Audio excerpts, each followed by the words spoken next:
할렐루야. 5월 18일 토요일 하나님의 말씀 묵상하겠습니다. 하나님 아버지 감사합니다. 토요일 아침에도 하나님의 말씀 앞에 섭니다. 성령께서 오늘 하루도 우리를 인도하여 주시옵시고 말씀이 주장하는 삶이 되어지게 하여 주옵소서. 예수님 이름으로 기도드립니다. 아멘. 오늘 말씀은 열왕기상 18장 16절에서 29절 말씀, 우리가 갖고 있는 우리말 생명의 삶으로 제가 성경을 읽어드리도록 하겠습니다. 그리하여 오바댜는 가서 아합을 만나 말했습니다. 그러자 아합이 엘리야를 만나러 왔습니다. 아합은 엘리야를 보자 말했습니다. 네가 바로 이스라엘의 문제를 일으키는 자로구나. 그러자 엘리야가 대답했습니다. 나는 이스라엘의 문제를 일으킨 적이 없소. 당신과 당신 아버지의 집안이 문제를 일으킨 것이요. 당신은 여호와의 명령을 저버리고 바알을 따랐소. 그러나 이제 온 이스라엘에 일러 나를 보러 갈멜산으로 오게 하시오. 그리고 이세벨의 식탁에서 함께 먹는 바알 예언자 450명과 아세라 예언자 400명을 데리고 오시오. 그리하여 아합은 온 이스라엘 자손들을 불러 모으고 그 예언자들을 갈멜산에 모이도록 했습니다. 엘리야가 온 백성들 앞에 나가 말했습니다. 너희가 이 둘 사이에서 얼마나 더 머뭇거리겠느냐. 여호와가 하나님이시면 여호와를 따르라. 그러나 바알이 하나님이면 바알을 따르라. 그러나 백성들은 한마디 대꾸도 하지 않았습니다. 그러자 엘리야가 백성들에게 말했습니다. 여호와의 예언자는 나 혼자만 남았다. 그러나 바알의 예언자는 450명이나 된다. 우리에게 소 2마리를 가져와라. 저들에게 하나를 골라 각을 떠서 나뭇가지 위에 올리게 하되 불은 붙이지 말라. 나도 다른 하나를 준비해 나뭇가지 위에 올리고 불은 붙이지 않을 것이다. 그리고 나서 너희는 너희 신들의 이름을 부르라. 나는 여호와의 이름을 부를 것이다. 불로 대답하는 신, 그가 바로 하나님이시다. 그러자 온 백성들이 말했습니다. 당신의 말이 좋습니다. 엘리야가 바알의 예언자들에게 말했습니다. 너희의 수가 많으니 먼저 너희의 소 1마리를 골라 준비하라. 너희 신의 이름을 부르고 불은 붙이지 말라. 그리하여 그들은 소 1마리를 가져다가 준비했습니다. 그러고는 아침부터 저녁까지 바알의 이름을 불렀습니다. 바알이여 우리에게 대답해 주십시오. 그러나 아무 소리도 없었고 아무도 응답하지 않았습니다. 그러자 바알 예언자들은 자기들이 만든 제단 주위를 돌며 뛰었습니다. 저우가 되자 엘리야가 바알 예언자들을 비웃으며 말했습니다. 더 큰 소리로 하라. 그가 신인이 아마 깊은 생각에 빠졌거나 너무 바쁘거나 여행을 떠났나 보다. 어쩌면 자고 있을지 모르니 깨워야 되지 않나 싶다. 그러자 그들은 더 큰 소리를 질러대며 자기들의 관습대로 피가 흘러나오기까지 칼과 창으로 자기 몸을 찔러 상하게 했습니다.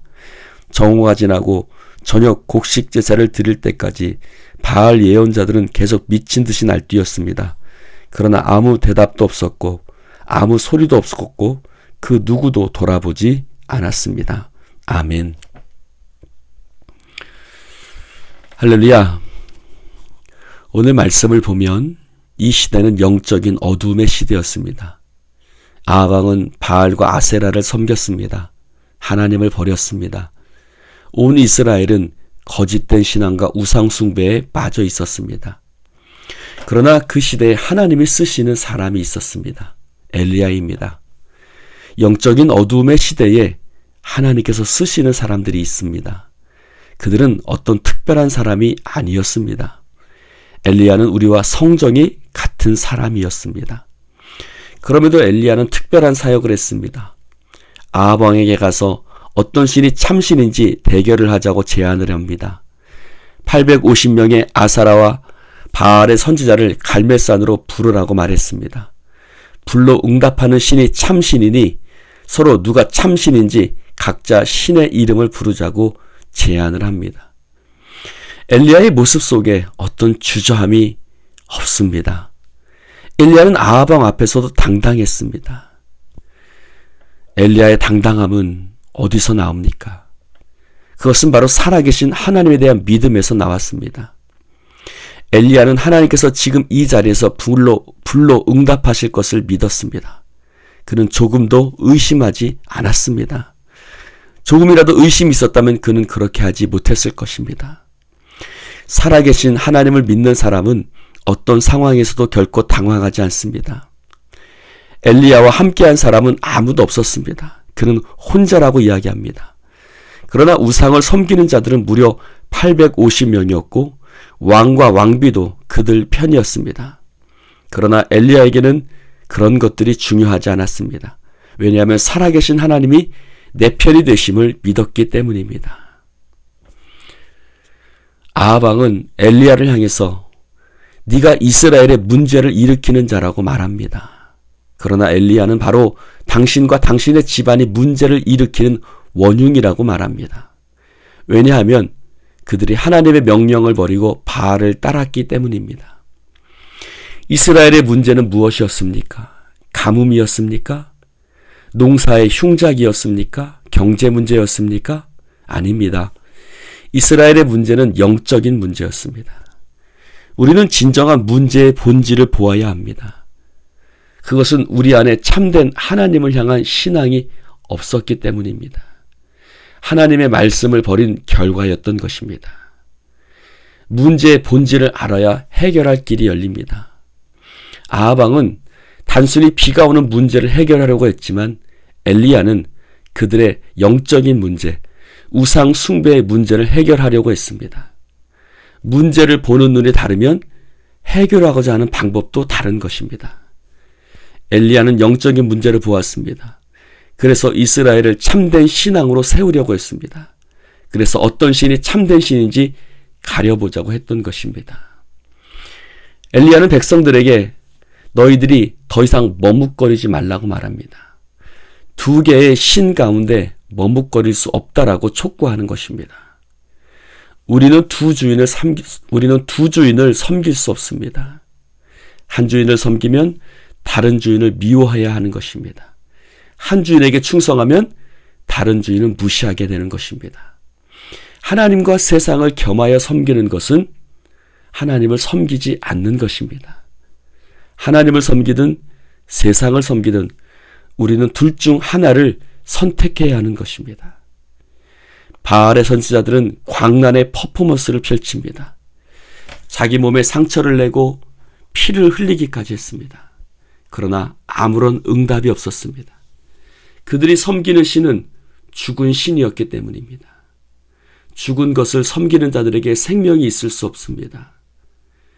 오직 하나님을 섬기는 사람에게만 생명의 역사가 있는 것입니다. 엘리야는 그들을 조롱했습니다. 그 죽은 것을, 그 죽은 자를 섬기는 자를 조롱했던 것입니다. 사랑하는 성도 여러분, 오직 하나님만이 살아계신 참된 하나님이십니다. 우리가 섬겨야 될 분은 오직 하나님이십니다. 머뭇거리지 마십시오. 이것과 저것을 겸하여 섬길 수 있다고 말하지 마십시오. 오직 하나님만을 섬기는 자가 되시기를 주님의 이름으로 축원을 드립니다. 아멘. 하나님 아버지, 우리의 머뭇거림을 하나님 용서하여 주시옵소서. 오직 하나님만을 바라보고 섬기는 자가 되어지게 하여 주옵소서. 하나님은 살아계신 하나님, 살아계신 하나님이 내 편이시며 우리 안에 계시니 어떤 상황 속에서도 두려워하거나 하나님 우리가 주저하지 말게 하시고 담대하게 주의 복음을 전하고 담대하게 하나님의 사람으로서 분명한 삶의 모습을 드러낼 수 있도록 우리 가운데 역사하여 주옵소서. 내일은 하나님을 예배하는 날입니다. 하나님, 그것에 더 이상 양보나 주저함이 없게 하시고 우리가 세상 모든 것 버리고 먼저 하나님을 예배하는 자가 되어지게 하여 주옵소서. 주님, 감사를 드리며 예수님 이름으로 축복 기도드리옵나이다. 아멘.